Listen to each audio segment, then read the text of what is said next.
त्र्यंबकेश्वरमध्ये श्री गंगा गोदावरी जन्मोत्सव सोहळा उत्साहात संपन्न। नमस्कार, मी अमिता गावंडे, कबीर न्यूज नेटवर्कमध्ये आपले स्वागत। दक्षिण गंगा म्हणून ओळखल्या जाणाऱ्या आदिमाता श्री गंगा गोदावरीचा जन्मोत्सव सोहळा आज त्र्यंबक नगरीत अत्यंत भक्तिपूर्ण वातावरणात संपन्न झाला। माघ शुद्ध प्रतिपदा ते माघ शुद्ध दशमी या कालावधीत चालणाऱ्या या दशहरा उत्सवाची सांगता आज भव्य पालखी सोहळ्याने झाली। तीर्थराज कुशावर्त जवळील श्री गंगा गोदावरी मंदिरापासून सायंकाळी ठीक 5 वाजता या पालखी सोहळ्याला सुरुवात झाली। सोहळ्याचे स्वरूप अत्यंत पारंपरिक आणि भव्य होते।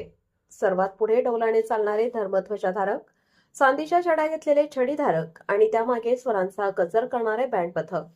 या सर्वांच्या मध्यभागी आकर्षण होते ते म्हणजे पाना फुलांनी अत्यंत सुंदररित्या सजवलेली गोदामातेची पालखी।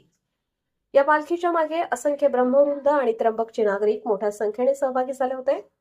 हा लवाजमा तेली गल्ली, पाटील गल्ली, पोस्ट गल्ली मार्गे त्र्यंबकेश्वर मंदिराला वळसा घालून पाचचाळी, जोगळेकर वाडा, श्री बल्लाळेश्वर मंदिर, बोहरपट्टी, लक्ष्मीनारायण चौक आणि मेन रोड मार्गे पुन्हा मंदिरात विसावला। संपूर्ण मार्गावर नागरिकांनी सडा टाकला होता, तर महिलांनी आकर्षक रांगोळ्या काढून गोदामातेचे स्वागत केले। ठिकठिकाणी सुवासिनींनी मातेची ओटी भरून औक्षण केले आणि फुलांची उधळण केली। हा सोहळा यशस्वी करण्यासाठी संस्थेच्या अनेक पदाधिकाऱ्यांनी आणि सदस्यांनी अहोरात्र परिश्रम घेतले।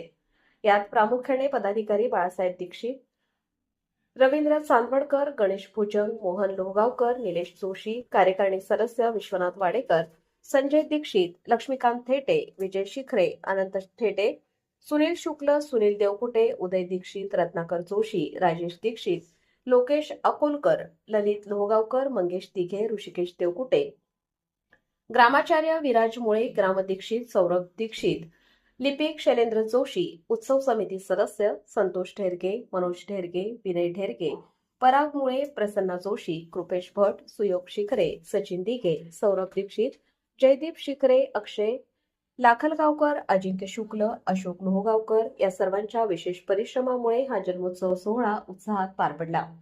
पालखी मंदिरात परतल्यानंतर गोदामातेची महाआरती करण्यात आली आणि या मंगलमयी सोहळ्याची सांगता झाली। त्र्यंबकेश्वरची ही परंपरा आजही तितक्या श्रद्धेने जोपासली जात आहे। हेच आजच्या या गर्दीवरून आणि उत्साहावरून दिसून आले। अशाच ताज्या घडामोडी आणि धार्मिक उत्सवांच्या माहितीसाठी पाहत रहा कबीर न्यूज नेटवर्क। व्हिडिओ आवडल्यास लाईक करा, शेअर करा आणि आमच्या चॅनलला सबस्क्राईब करायला विसरू नका। धन्यवाद।